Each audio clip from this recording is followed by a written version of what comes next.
Agradecemos, em nome do Senhor Jesus. Amém. O texto que nós vamos ler, e boa parte da pregação já vai estar em torno do texto, né? É na Epístola 1 João. Então, 1 João não é o Evangelho de João, é 1 João.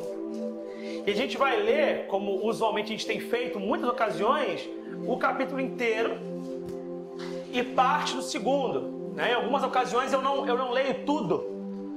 Mas em outras eu acho que é interessante, nesse caso em especial, eu acho que é interessante. Antes de lermos, uma coisa importante sobre o livro, né? Então, o livro ele foi escrito já no primeiro século. Então, quando o cristianismo está sendo ali fomentado pela Ásia Menor, está sendo fomentado por aquela região, esse livro vai ser escrito. A indicação mais clara, ainda que haja sempre discussões sobre a autoria, a discussão maior está centrada de que o autor de fato é o mesmo João, o qual conhecemos o apóstolo, né, que é no caso o autor do Evangelho. Então há alguns elementos aqui que fazem a gente perceber que há uma compatibilidade escrita entre os dois livros. Então tudo indica que seria de fato o apóstolo, pelas temáticas, pelas questões, pela origem do livro, pela região de onde veio o livro, muito provavelmente pela região da Ásia Menor, em Éfeso, que é onde ele esteve um certo período. Então há muitas indicações que apontam para o apóstolo João. Nesse livro aqui, você vai perceber que, diferente de certas cartas paulinas, ele não faz uma espécie de saudação. Os irmãos devem lembrar disso. Pega qualquer carta paulina, em geral tem uma saudação inicial, né? Para a igreja localizada em tal região, a graça e paz do Senhor. Às vezes tem menções de alguns nomes, o que mostra uma relação muito próxima com as pessoas, uma preocupação, um conhecimento. Ele se relaciona com as pessoas com as quais ele fala no texto. Aqui, o texto não está diretamente endereçado a ninguém. Você vai começar a ler o texto, você vai ver uma saudação inicial. E muita gente tem a impressão que, na verdade, a intenção da carta era ser uma carta circular. Ou seja, não uma carta especificamente para uma igreja, entende? Mas uma carta para todos os cristãos que, de algum modo, acessassem ela naquele contexto da Ásia Menor. Então, não só para Éfeso, mas para toda a igreja. E a carta é interessante porque ela trata de questões e problemas que são realmente abrangentes.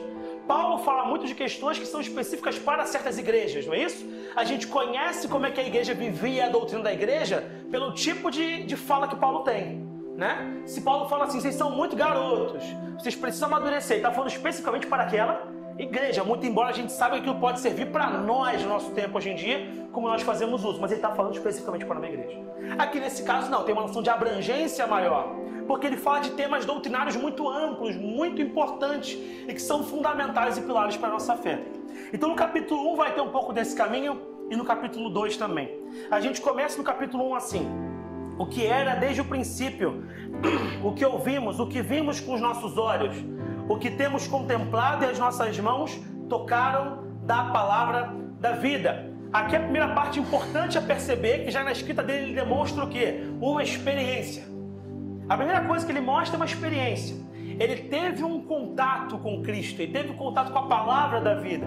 Então, se a gente parasse nesse primeiro versículo, já seria possível a gente montar a palavra inteira em torno dele, sobre a necessidade do cristão de anunciar aquilo que vive, de falar de um Cristo com o qual ele se relaciona, que é uma coisa, inclusive, que nós temos falado em muitas outras palavras, foram inúmeras ocasiões.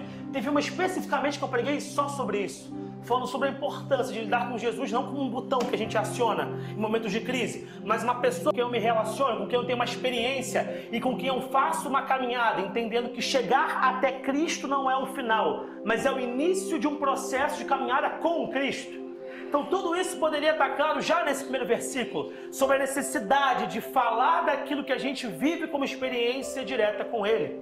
E não pegando comentadores ou pessoas que têm indiretamente alguma relação ou que contaram pra gente que conheceram alguém que se relacionou com aquela pessoa. Tem muito mais peso no nosso discurso do mundo quando a gente de fato consegue experimentar Cristo e consegue mostrar para a sociedade o tipo de experiência que nós temos com Ele.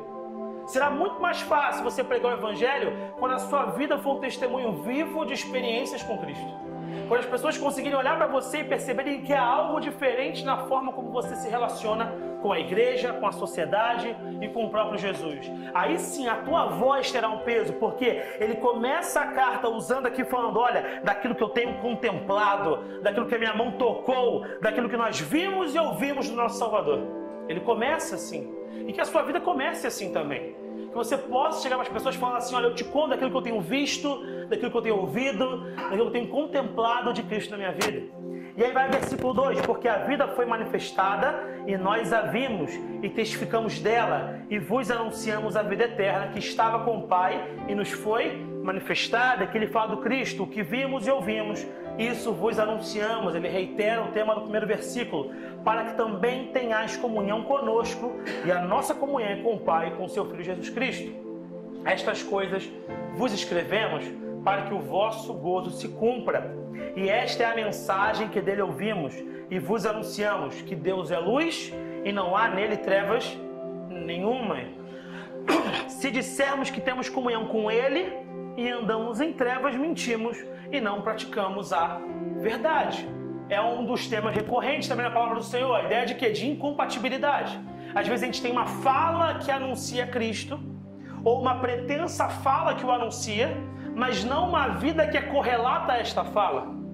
E as pessoas não darão crédito a esta fala enquanto a sua vida não falar de Cristo. Em contrapartida, também não é tão interessante ter uma vida que fale de Cristo, mas não expressar que a razão pela qual você anda assim é Cristo. Porque também pode acontecer o oposto. Você tem uma vida correta, mas você não expressa que é Cristo que faz você ter uma vida diferente. Você não expressa que é Cristo que deu a transformação. Então as pessoas vão associar a sua transformação ao que elas quiserem. Elas vão falar assim: esse cara foi muito bem educado pelos seus pais. Esse rapaz teve bons amigos. Esse rapaz ou essa moça frequentou boas escolas.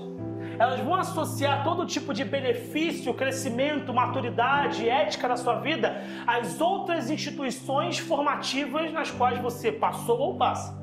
Mas em nenhum momento elas vão acionar Jesus. Porque as pessoas gostam de tirar a figura de Cristo das relações. Por isso é preciso, necessário, importante, indispensável, até o Alan brincou de disse fulcral, né? Uma palavra que tinha sumido no meu vocabulário, fulcral, que você expresse o seu amor a Cristo nas suas falas e expresse que é Ele que transformou a sua vida. Para que não fique uma coisa sempre incompleta. Uma vida sem fala ou uma fala... uma vida sem fala ou uma fala sem a vida. Tem que ter as duas coisas compatíveis para que as pessoas possam perceber e ouvir o anúncio dado por você, pelo seu testemunho, da transformação que ele pode fazer.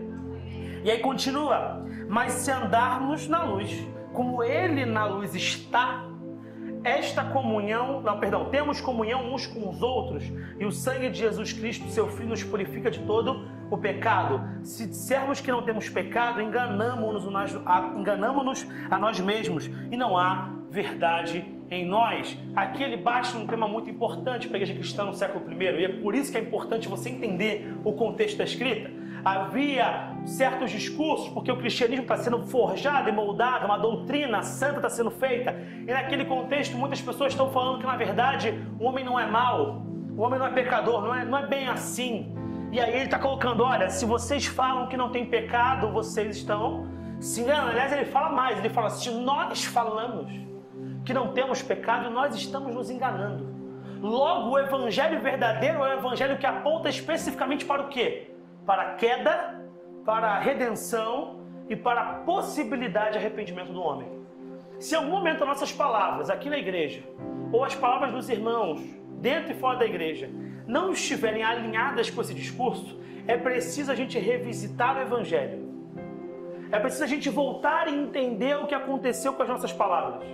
Porque existe uma tendência, eu digo que ela não é absoluta, mas acontece com uma certa recorrência, de nós vemos pregadores ou pessoas que tentam anunciar Cristo pregando 1, 2, 3, 4, 5, 10 vezes, e a gente não ouve a palavra de Cristo. E não ouve a ideia de redenção em Cristo. E eu preciso te falar uma coisa que já é batida, não estou inventando isso é uma coisa já corrente no meio cristão, mas eu gosto de reforçar: a Bíblia é um livro sobre Jesus. Você precisa dar um jeito, dá um jeito de no teu sermão, quando você prega sobre Levítico, de encaixar Jesus ali. Tem espaço para ele ali, sabia? Se você fizer um esforço reflexivo sobre a passagem, tem espaço para Jesus em Levítico. Jesus é revelado em todos os livros de algum modo. tem como encaixar. Igor, não é uma torção, não é um esforço seu, porque eu sei que Jesus nasceu, Jesus homem nasceu, encarnou, mas ele é o verbo, o princípio, ele estava com Deus, ele é Deus. Então antes que houvesse o nosso entendimento de um Deus trino, ele já era. O que aconteceu foi que a revelação que nos foi dada foi ampliada, mas ele sempre esteve, ele não foi criado. Quando fala que ele é o primogênito de toda criatura, não é o primeiro criado das criaturas, é aquele que está acima de todas as criaturas, é o primogênito. Por isso que se fala que ele não foi criado, mas gerado em Deus, ele é parte consubstanciada do Pai. Então você precisa, quando lê a Bíblia, encaixar Jesus, não porque você está torcendo a leitura, mas porque você não tem um entendimento histórico sobre Jesus. Você tem um entendimento teológico sobre Jesus. E o entendimento teológico sobre Jesus extrapola esse entendimento histórico. As pessoas vão acionar o Jesus histórico. Para nós, o Jesus histórico tem validade também. É evidente que sim. Mas o Jesus teológico não pode ficar desprovido num outro espaço. Quando a gente pregar a palavra, tem que dar um jeito de falar de Jesus. Se você algum dia fala para alguém de uma palavra, e você fala de Daniel, e você fala, sei lá, de Josué, você fala de Moisés, você fala de Abraão, e você não dá um jeito de falar de Jesus, tem algo errado. Você precisa dar um jeito de encaixar Jesus na sua mensagem. Porque senão você está fazendo discursos motivacionais. E discursos motivacionais não salvam vidas. Eu falar de Moisés é interessante para falar de superação. Eu falar de Daniel é interessante para falar de superação. Mas o mundo não precisa de mais comunicadores que falam de superação. O mundo precisa de pregadores do arrependimento. Então não seja um grande comunicador. Seja um pregador. Às vezes você nem é tão bom comunicador assim. Às vezes você tem problemas para poder se expressar. Mas se você fizer um esforço para ser um bom pregador, já é satisfatório. Se você fizer esse esforço de colocar Jesus nas suas relações, nas suas falas, isso já é bastante para nós. A gente segue aqui. Se confessarmos os nossos pecados, Ele é fiel e justo para nos perdoar os pecados e nos purificar de toda a injustiça. Se dissermos que não pecamos, fazemos-lo mentiroso, porque o próprio Jesus disse que há pecado em nós. Então alguém está mentindo. Ou é Cristo, ou somos nós. Se ele fala que nós somos pecadores e nós falamos que nós não somos, a gente o faz mentiroso. Ele não é mentiroso. E a sua palavra não está em nós. E segue no 2. Meus filhinhos, estas coisas vos escrevo para que não pequeis. E se alguém pecar, temos um advogado para com o Pai, Jesus Cristo, o justo. E Ele é a propiciação pelos nossos pecados. E aqui especificamente eu paro para te explicar algumas coisas que inclusive eu expliquei ontem sobre esse texto e o contexto da sua produção. Nesse momento em que esse livro está sendo escrito, há algumas doutrinas, algumas filosofias correntes na Ásia Menor, e não só nela, que tentam dar conta de quem Cristo é nessas relações sociais. O que Cristo é? Cristo é homem? Cristo é Deus? Cristo de fato se encarnou? E aí algumas filosofias surgiram para dar conta disso. Uma delas chama-se docetismo. O docetismo dizia que Cristo, na verdade, não era uma encarnação. Não havia um Deus encarnado, não havia essa possibilidade. O que acontecia era o quê? Que aquele Jesus que as pessoas viam, na verdade, era um espírito. Em nenhum momento era uma pessoa encarnada. Qual é o problema teológico para nós se colocarmos que Cristo não veio em carne? Ele não pode ser feito sacrifício por nós, porque não há carne. E ele fala o quê? Ele é a propiciação pelos nossos. Em um versículo, em metade de um versículo, o apóstolo João está dando conta, ele está falando que há um problema com a filosofia do mundo. E eu estava falando ontem, eu repito hoje, ele é conhecido como o quê? O apóstolo do quê? Do amor. E aí a gente pega a palavra amor de modo genérico e acha que amor é compatibilidade com tudo que tem com o mundo. A gente tem que amar. Então qualquer tipo de sujeira, de lixo, churume que vem do mundo filosófico, a gente toma pra gente. Ah, porque é amor, cara. O que importa é que a gente se dê bem. Eu não tô dizendo pra você ser problemático, não tô falando isso. Ah, então o falou que eu posso brigar com todo mundo. Não falei isso. Eu tô falando que você tem que ser problemático. Uma pessoa tensa. Não tô falando isso, que é ruim ter gente tensa por perto. É muito ruim. A questão é essa. A questão é que você não pode deixar o amor encobrir a verdade. O amor liberta. O amor é verdadeiro. O amor fala o que é correto e o que é incorreto. O amor não relativiza verdades. Ele coloca o que é verdadeiro. É isso que o amor faz. Então ele tinha preocupação, mesmo sendo conhecido como apóstolo do amor. Muito embora a gente saiba que na sua vida pregressa ele não tenha sido tudo isso de tranquilo e caloroso como a gente imagina, né? Muitas vezes. Mas, mesmo sendo associado a essa ideia de amor, ele não abriu mão de uma certa pureza. Percebeu isso? De uma certa severidade. Isso é importante para nós. A igreja tem que ser amorosa, mas combativa às heresias. A igreja não pode ser, permeável a heresias. Chegou uma filosofia nova aí no mundo e a gente vai aos poucos encaixando na igreja como dá. Não cabe. A igreja não é um espaço que compactua com o herético. E você não pode ser alguém que compactua com certas filosofias. Não tem como. Às vezes as pessoas querem forçar. Elas querem pegar uma filosofia do mundo que é altamente negacionista da figura de Deus. Ela nega a existência do transcendental. Ela nega a divindade de Cristo. Ela nega tudo. Ela nega a existência de deidade. Aí você vai lá e bebe daquela fonte. Não dá. Não é má vontade minha. É só incompatibilidade. Igor, você é muito mal. Não sou. Quando a coisa não é compatível, irmão, ela não é compatível. Não tem o que fazer. Já brincou de quebra-cabeça? Não tem quebra-cabeça? Como é um quebra-cabeça? Você pega as peças e encaixa. Já tentou pegar uma peça que tem aquela coisinha protuberante pra cá e outra protuberante pra cá? Elas estão protuberantes pro mesmo lado. Você consegue encaixar uma na outra? Com a protuberância? Não tem como, só você cortar. Se você quiser encaixar, você vai tirar um pouco da teologia sã. Se você quiser dar um jeito de encaixar coisas que não encaixam, algum lado perde. E geralmente o lado que perde é o lado da santidade. É o lado que é mais afetado. Porque você cede para que outras coisas se encaixem. João não está fazendo isso. Ele bate de frente com essa filosofia. Jesus veio em carne. Ele era Cristo. Ele era Deus e ele era homem. Em todo momento ele esteve conosco e a sua moral elevada não permite pecar. Ele se faz sacrifício por nós, muito embora não necessitasse o fazer. E agora por ele somos salvos, porque ele se faz o quê? Expiação pelos nossos pecados. Em metade do versículo, ele bate de frente com uma filosofia que não servia aos propósitos cristãos. Na sequência, o meu saiu aqui só um momentinho, irmãos.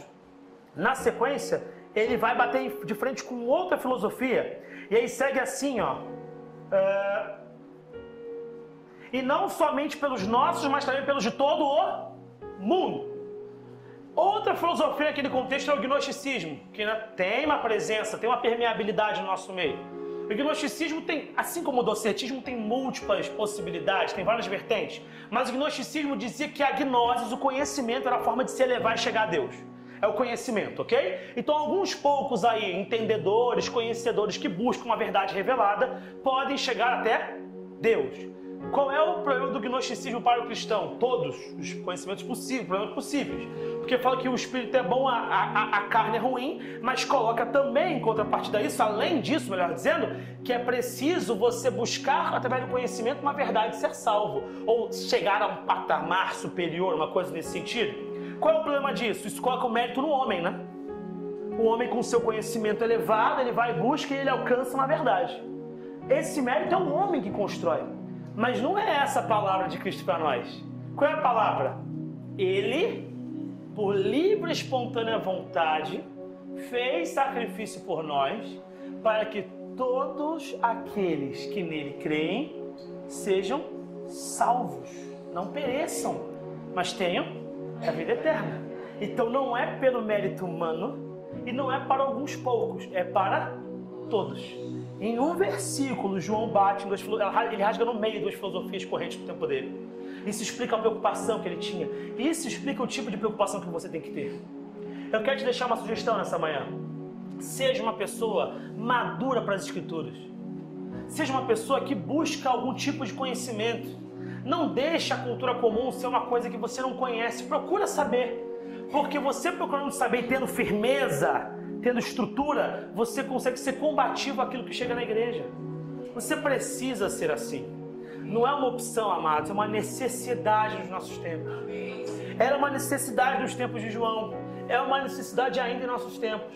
Os levantes intelectuais contra a igreja continuam existindo. A gente às vezes acha que a principal luta contra a igreja, e é uma luta que acontece também, o cara é apegado ao álcool, o cara tem um passado de festas e tal, né? E tem o medo, poxa, os jovens, adolescentes, adultos, tem um passado, isso pode prendê-los, ok. Mas muitas pessoas, mesmo não cristãs, conseguem se livrar disso. Agora, dilemas intelectuais não resolvidos afastam pessoas de Deus. Quantas pessoas estão nas igrejas e escutam coisas que não acreditam mais? Não confiam porque a fé delas foi atacada. Porque está lá ao derredor, procurando alguém para tragar. O que o diabo quer tragar? Já falei isso aqui com os irmãos. A fé. Ele se alimenta de fé. Ele quer tirar a fé dos filhos, através de outros pensamentos correntes desse mundo. Que isso não alcance a nossa vida, amém, irmãos? Amém. Seguindo, e nisto sabemos que o conhecemos, se guardarmos, os seus mandamentos. Aquele que diz eu conheço e não guarda os seus mandamentos é mentiroso, e nele não está a verdade. Outra indicação importante aqui, aquele que se arrepende e segue a Cristo, procura ter uma vida compatível com a sua fala. Já falamos isso aqui, é importante, é totalmente necessário, é indispensável. Mas qualquer que guarda a sua palavra, o amor de Deus está nele verdadeiramente, aperfeiçoado. Nisto conhecemos que estamos nele. Aquele que diz que está nele também deve andar como ele andou, de igual maneira, em paridade. Irmãos, não vos escrevo um mandamento novo, mas o mandamento antigo, que desde o princípio tivestes. Este mandamento antigo é a palavra que desde o princípio ouvistes. Outra vez vos escrevo um mandamento novo, que é verdadeiro nele e em vós, porque vão passando as trevas e já a verdadeira luz ilumina. Aquele que diz que está na luz e odeia seu irmão, até agora está em trevas. A necessidade de pensar a igreja como um corpo coeso. A gente tem falado muito disso aqui. A igreja não é apenas uma instituição, ou não é também as pessoas, lembra disso? Porque tem sempre essa dualidade. A igreja não é uma instituição, a igreja são pessoas. Ok, nenhum dos dois é o suficiente mais para mim.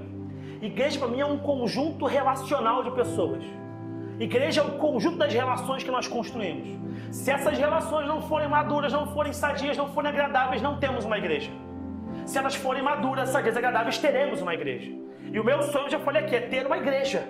É continuar tendo uma igreja, lembra disso? Com crianças, com idosos, com adultos. Irmãos, lembra? Vamos fazer chorar de novo no texto aqui. Eu já chorei no passado dentro desse texto aqui, né? Contando do tipo de igreja que eu sonho ter. Então é o mesmo projeto. A gente precisa amar os irmãos, a gente precisa amar a Deus sobre todas as coisas e ao próximo como a nós mesmos. 3 amores fundamentais: o amor a Deus, o amor próprio, porque é amor ao outro como a si mesmo. Tem que ter amor próprio também. Não tem problema nenhum você se amar, ok? Não fique com isso, não, que na verdade eu sirvo a Cristo, tem que me odiar. As pessoas têm essa ideia de tristeza social do cristianismo. Não, o cristianismo é alegre. Você gosta do que você faz. Deus te deu um talento e você gosta de usufruir desse talento.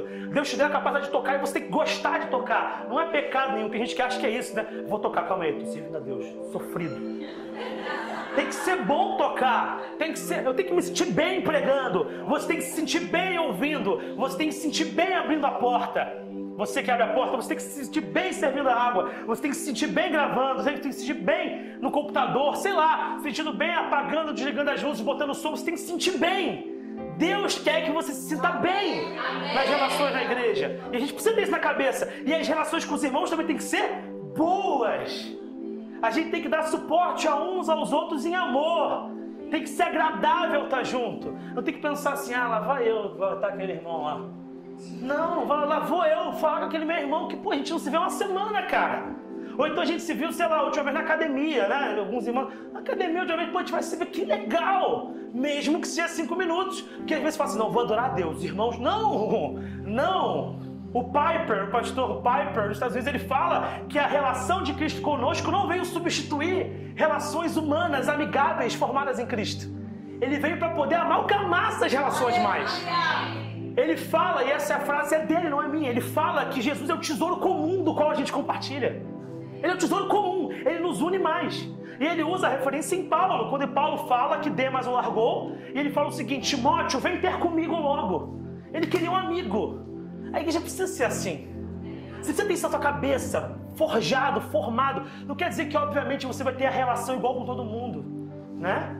Porque, vai ter um cara de 13 anos, vem cá, vem conversar com, sei lá, com o pastor Alexandre. É difícil, né? Pastor Alexandre tem uma outra preocupação, a criança tem 13 anos, a não ser que essa criança seja um gênio, tudo bem, deixa a criança conversar, né? Ah, pega a criança de 9 anos, vamos conversar aqui uma rodinha.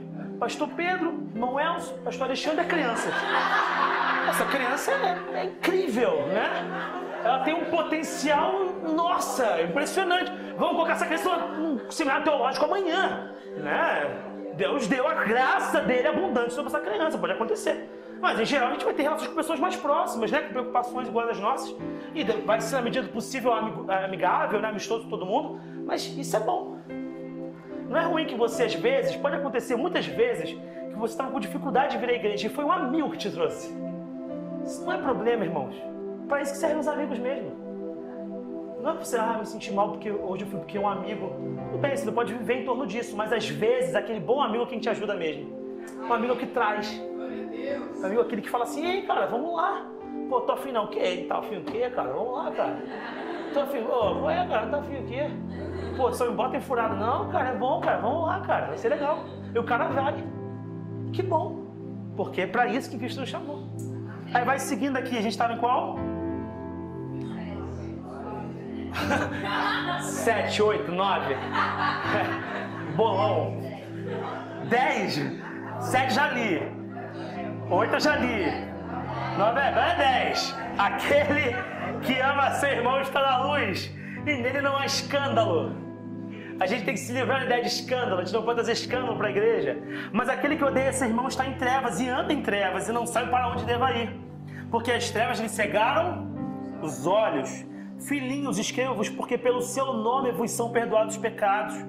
Pais, escrevo-vos, porque conhecestes aquele que é desde o princípio. Jovens, escrevo-vos, porque vencestes o maligno. Eu vos escrevi, filhos, porque conhecestes o Pai. Eu vos escrevi, pais, porque já conhecestes aquele que é desde o princípio. Eu vos escrevi, jovens, porque sois fortes, e a palavra de Deus está em vós, e já vencestes o maligno. Não ameis o mundo, nem no que no mundo há. Se alguém ama o mundo, o amor do Pai não está nele.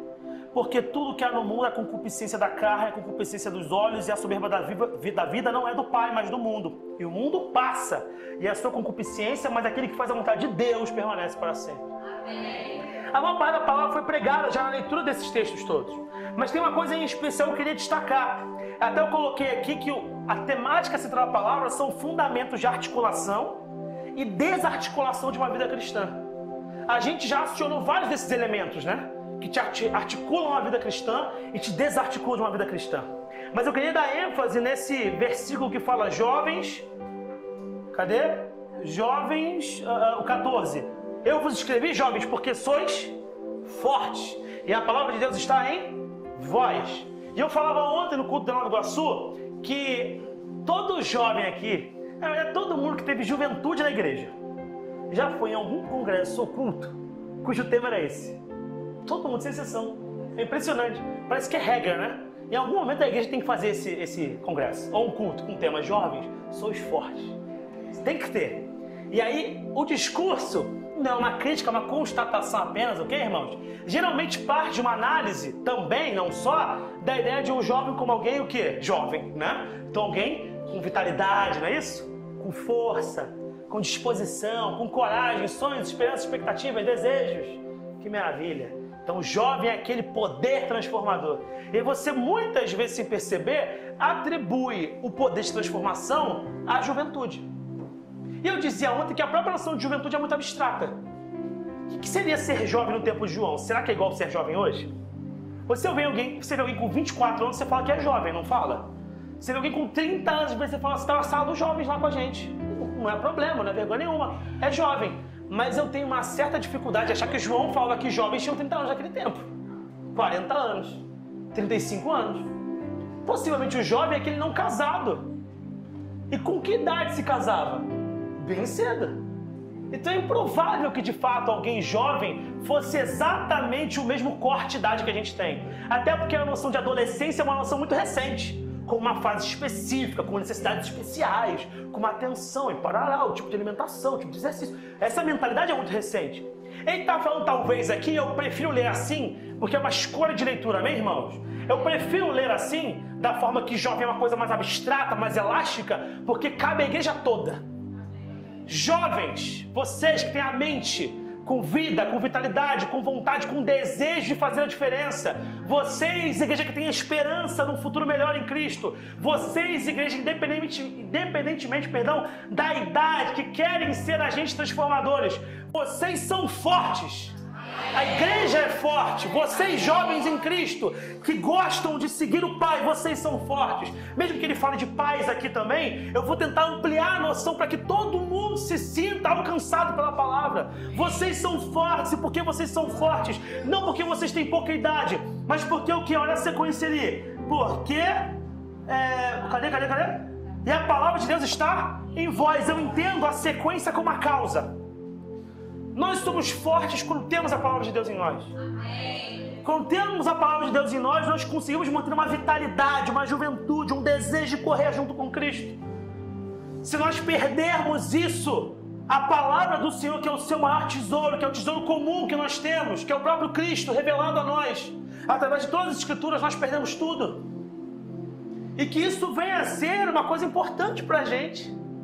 Que a gente não fique associando o nosso poder a coisas que podemos fazer, mas as coisas que Deus pode fazer em e através de nós. Que esse seja o cerne da nossa pregação, da nossa vida. E eu falava, ontem especificamente, eu falo para a igreja também, que às vezes a gente não consegue criar igrejas. Eu estou falando não da nossa, estou falando de igrejas, ok? Estou falando do reino de Deus para na terra. Igrejas fortes, com doutrina sã e com jovens que se preocupam com a palavra, porque as igrejas preferem criar muitos mecanismos a despeito da Bíblia. Muitos mecanismos. Eu não sou contra estratégias. Os irmãos me conhecem. A gente vai em museu, a gente vai em, lagoa, a gente joga bola, a gente já fez festa, a gente faz congresso, a gente faz culto na rua, a gente já fez, né, uma série de outras coisas. Já fez atividades aqui festivas. Só que nada disso pode sobrepor-se ao estofo, ao fundamento que é a palavra. Tudo isso pode ser complementar a, não substitutivo a. Você entende a diferença de uma coisa para outra? Eu falava ontem uma preocupação muito forte que eu tenho com relação aos jovens. E aí eu falo especificamente aos pais de jovens da igreja. Uma preocupação que eu tenho, que o evangelho tem se tornado para os jovens, na verdade, um lugar de entretenimentos. Como os líderes, e eu falo não só de nós, não estou falando nem de nós especificamente, que aqui eu sinto que há jovens amadurecidos, amém? Amém. Responde aí, jovens, amém? Amém. Amém. Mas eu vejo falas de líderes, eu vejo pregadores do Brasil e fora, contando experiências de juventudes, e falam pra gente o seguinte: as juventudes muitas vezes estão forjadas, elas estão aliançadas, elas estão com suas bases numa cultura de entretenimento, que visa manter o jovem na igreja o máximo de tempo possível, com o máximo de coisa a fazer, porque ele tem energia para gastar, não é isso? Criança de Jesus tem energia para gastar. Então você bota ele na igreja, você bota uma atividade, você bota outra atividade, e você vai exaurindo os adultos e líderes, porque eles têm que estar o tempo todo atendendo essas crianças e jovens. E aí ele faz isso e faz aquilo e corre, porque é bom, porque quer. Mas entenda, no coração dessa pessoa ainda há um pecador. E por mais que você tente cobrir tudo aquilo com uma série de atividades, nunca será o bastante, porque o pecado dele seduz muito. E você precisa parar, e você que também é líder de jovem, de algum modo, não precisa ser líder com o nome líder, entende isso? Se quiser ser líder, você precisa ser alguém que compartilha palavras. Você precisa ser alguém que compartilha as verdades. Você precisa ser alguém que combate as heresias. Você não pode deixar correr e falar assim: vamos distrair, vamos criar distrações, porque na verdade as distrações só vão manter as pessoas na igreja até o tempo delas terem autonomia para sair. E aí a gente vê com 17, 18, 19, 20 anos jovens saindo aos montes das igrejas, porque entram nas universidades e não estão preparados para a filosofia do mundo, porque entram em certos contextos e não estão prontos para lidar com as verdades que o mundo traz. Não tem estrutura, não tem estofo. São jovens que têm, muitas vezes, quando eu falo muito de comida, né? Por acaso eu falo muito de comida, não sei porquê.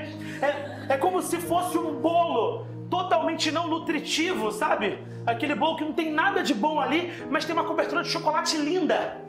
E você come o bolo pela cobertura, mas o bolo mesmo não alimenta, porque não tem nada que nutre.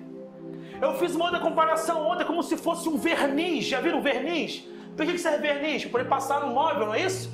Eu até falei que tem um menos que o verniz, que é só um selante, é só para dar uma seladinha. E você passa um verniz cristão, mas o móvel é podre. E ele vai ser jogado fora. Mas ele dá uma impressão de que está bonito, porque tem verniz. Quantas vezes a gente não pega os jovens das nossas igrejas, não estou falando de nós, estou falando para todas as igrejas, ok, irmãos? E pegam os jovens e passam verniz cristão nos jovens. Eles têm uma linguagem jovem, um estilo jovem cristão, sabem, os artistas gostam, mas eles não estão fundamentados. Eles têm só um verniz. E o verniz só encobre as imperfeições. Ele não trata os problemas, estruturalmente falando. E eu preciso, pais, que vocês sejam, nesse momento, articuladores dos fundamentos da fé comigo. Eu preciso, pais, que vocês façam cultos domésticos. Eu preciso, pais, que vocês orientem os seus filhos, que vocês direcionem os seus filhos. Não estou dizendo que você não faça, eu estou apenas reforçando. Você não precisa se ofender se você faz, a gente se ofende, né? Não, porque eu faço, tudo bem, querido. Eu não estou falando que você não faz, só estou reforçando a importância. Talvez para alguém pode ser importante ouvir, amém? Amém. Não fica chateado, não. Estou reforçando a necessidade de fazer isso. Você tem que orientar. Eu tenho a preocupação já com o Miguel. Assim como a família toda tem a preocupação com o Miguel. Porque ele é uma criança que tem que ser a criança de Jesus. E quando chegar adolescente, tem que ser adolescente de Jesus. E a gente vai ter a preocupação de fazer isso. Faremos os máximos esforços para que assim seja. O que eu não posso fazer é me eximir dessa responsabilidade que é minha. Como tio. Você às vezes não é pai, mas você é tio, você é, sei lá, padrinho. Você é avô, você é, sei lá, é alguém de consideração, aquele tiozão legal, do churrasco. E que chega para as crianças lá e você tem essa responsabilidade também. Senão fica uma coisa tipo casa de festas, que nós comentamos inclusive ontem, que muitas vezes se faz em casa de festa. E eu falo isso com convicção de que provavelmente serei um a fazer também. Porque os pais também querem descansar, amém, pais? Precisam descansar porque os filhos são agitados, os filhos gostam de pular, brincar. E se você não faz uma atividade física, você não tem performance para acompanhar as crianças, faz atividades físicas para ter performance para acompanhar os pequeninos. Você chega em casa de festa e você vê um monte de adulto que quer conversar coisas de adulto. Porque você fica o dia todo vendo galinha pintadinha. E cansa muito ver galinha pintadinha. É exaustivo na segunda música já. Você não aguenta mais. E a criança, ela consegue até essa habilidade de ver 12 vezes e não enjoar. Ela fala de novo, fala, não, filhão, vamos ver outra. Ah, tá bom, de novo, a galinha pintadinha, vai lá. Aí, então vai, o Miguel gosta de patati patatá, né? Palhacinho, não sei das quantas, e parará, e o desenho, e Peppa Pig, e sei lá, um universo de criança, Ben 10, um monte de coisa tem. E a criança fica naquele negócio, você não aguenta mais. E você precisa ter conversa de adulto, sabe? Conversa normal, assim. Porque a criança não vai, pô, filhão, e aí? Hoje, na verdade, a questão da bolsa, fala com seu filho. Isso que eu vou. Não, porque politicamente, não vai fazer isso.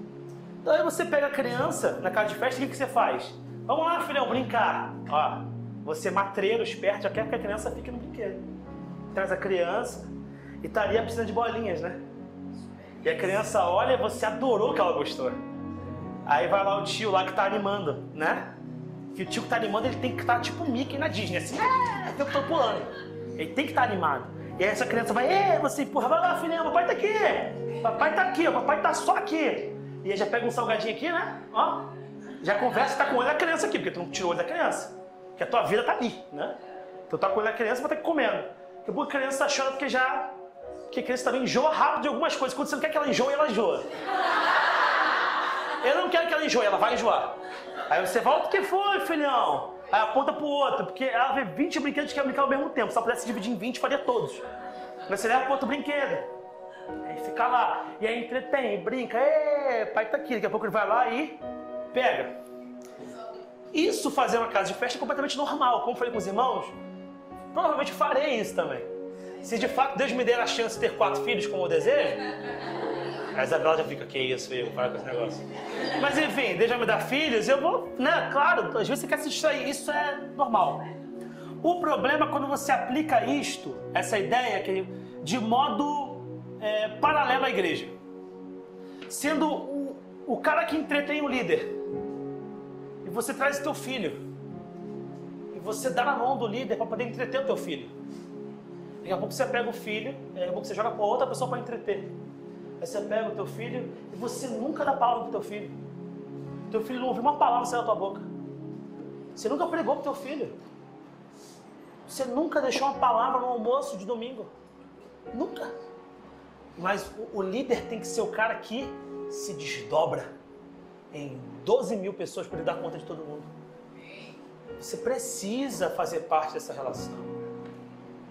Você precisa fazer parte dessa relação. Você tem que ajudar a educar os jovens, as futuras gerações. Vocês jovens, tem que ajudar a educar jovens também. As atuais gerações. Vocês precisam fazer isso. Vocês já estão fundamentados e firmes, devem ajudar os outros.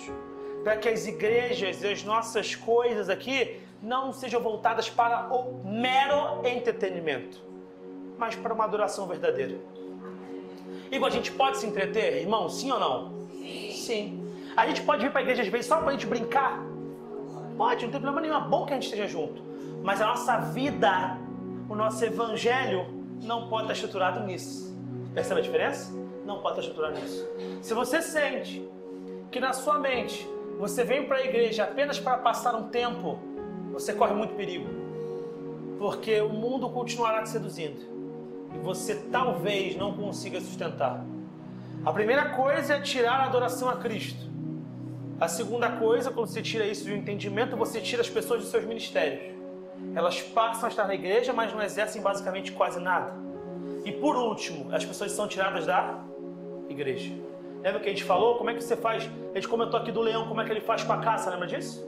Ele pega a caça, ele come na frente de todo mundo, ele arrasta para fora, ele tira e deixa ele preso. É muito difícil tirar. Não deixe isso acontecer com você. Amém, igreja? Amém. Não deixe, jovem, que isso seja normal no seu coração. Ter o coração e a energia do Senhor é aquilo que nos mantém fortes. Conhecer a palavra do Senhor é aquilo que nos mantém fortes. Provérbios 4:23 diz: sobre tudo o que se deve guardar, guarda o teu coração, porque dele procedem as fontes da vida. Se a gente se afeiçoa a outras coisas, nós nos perdemos. Falamos da articulação e da desarticulação, é o amor ao mundo. O amor ao mundo é aquilo que nós já comentamos aqui, que Paulo fala a respeito de Demas. Lembra disso que nós comentamos? 2 Timóteo 4:10, Paulo fala o seguinte: pois Demas, amando este mundo, abandonou-me. Quando fala de amar o mundo, e João também fala isso, que vocês não amem o mundo, eles estão falando o mesmo discurso, não é amar as coisas do mundo, sabe? É porque tem gente que lê de um jeito que está equivocado. Ah, essa árvore, a árvore é do mundo, sabe? O sol é do mundo, a praia é do mundo. Não é isso, amados. É o sistema mental do mundo. Não amem o entendimento que o mundo tem sobre Deus. Entendeu? Eu até brinco que Deus ele é acionado muito em Réveillon, né? Papai do céu supera saúde e paz, o resto a gente corre atrás. Deus é um Deus que provê saúde e paz. O resto, ó, joga no peito, papai. Aqui, pai, ela resolve. Não tem dependência. Não é nossa mentalidade. A gente não é autônomo, a gente é autônomo em Cristo. Para fazer todas as coisas as quais Ele nos permite fazer. Não que a gente deseja fazer. Deus é soberano, amém? O que muda é o teu entendimento sobre a soberania dele. Você não aceitar não torna Deus menos soberano. Não torna. Ah, eu não quero que seja. Não tem essa opção. Não está no manual do universo. Deus continua sendo soberano. Só reconhece e a tua vida fica melhor. É um tanto mais satisfatório ter dependência do Senhor e ser subserviente à sua vontade. Não ame o sistema do mundo. E se você vem à igreja não buscando a palavra, você não é forte. Se você não é forte, você consequentemente está fraco. E o sistema do mundo vem na sua mente e ele te traga. As coisas estão associadas. A forma de se desarticular do mundo é se articular com Deus. A forma de se desarticular de Deus é se articular com o mundo. As coisas funcionam nesse dualismo de fato. E aí eu termino praticamente aqui falando do exemplo que eu achei muito bom e que provavelmente eu vou usar em outras ocasiões, que o pastor Pedro trouxe aqui. Aliás, eu falei assim, cara, que exemplo bom, queria eu ter pensado. Sabe quando você vê um exemplo muito bom, tu fala assim, caramba, eu queria ter pensado nisso, rapaz. Eu li esse negócio alguma vez, nunca pensei. Pastor Pedro, que coisa incrível. Trouxe um exemplo, cadê ele? Tá assim, ó. Um exemplo tão bom, cara, porque às vezes a gente procura exemplos, o exemplo foi tão, caramba, que sacada. O Alan sabe que tem essas coisas, às vezes eu escuto uma música e fala, caramba, que música boa, eu queria ter escrito essa música. Que música bonita, eu queria que eu tivesse tido a revelação para fazer essa música. E aí o pastor Pedro fez uma comparação da casa firmada na rocha e casa firmada na areia. E é óbvio, né? A areia nada mais é do que o quê? Do que resto de rocha. Eu falei, caramba, é verdade, cara. Eu não pensei nisso, cara. Daria uma pregação muito legal se eu tivesse trazido isso de primeira. Não foi. A casa firmada na areia é uma casa firmada em quê? Fragmentos de rocha. Tem elementos de cristianismo ali, mas não tem o Cristo. Eu falei, caramba, cara, eu perdi isso. E é isso. O cara está preso ao quê? Ao culto, né? O cara está preso a, sei lá, a camisa. O cara está preso, sei lá, às reuniões. O cara está preso ao instrumento. O cara está preso ao fato de que ele prega. O cara está preso nas saídas. O cara está preso nos eventos sociais pontuais que são realizados. Mas ele não está preso em Cristo. E aí você entende perfeitamente, olha só como a pregação seria muito boa se tivesse pensado nisso, perfeitamente o momento, cara, muito boa essa revelação, porque quando o Felipe falou assim, olha, eu fiz, o pastor falou disso, eu fiz, eu não sei das quantas, tal, eu não conheço, é óbvio, ficou muito mais fácil entender, porque o cara viveu realmente fragmentos da rocha, mas ele nunca viveu a rocha, ficou tão mais fácil esse trecho para mim, quando eu consegui pegar essa fala do pastor, que é verdade. Eu ficava, mas como assim o cara fez por Cristo e ainda assim? Porque ele não viveu Cristo por completo. Ele viveu experiências pontuais do cristianismo. E isso não sustenta a gente. O que sustenta a gente é a própria rocha. E aqui eu encerro a palavra deixando algumas sugestões básicas para que o seu ano, é a primeira pregação desse ano para mim, para que o seu ano seja um ano movido pela vontade de Deus. Foque-se no evangelho do arrependimento. Quando pregar, pregue o arrependimento. Coloque Jesus nas suas pregações. Jesus não é secundário, ele tem que estar presente em qualquer pregação que você fizer. Sempre tem que ter um apelo. Segunda coisa, atente-se para a necessidade expressa de aperfeiçoamento na caminhada com Cristo. É uma necessidade, a gente tem que se aperfeiçoar enquanto a gente anda com Cristo.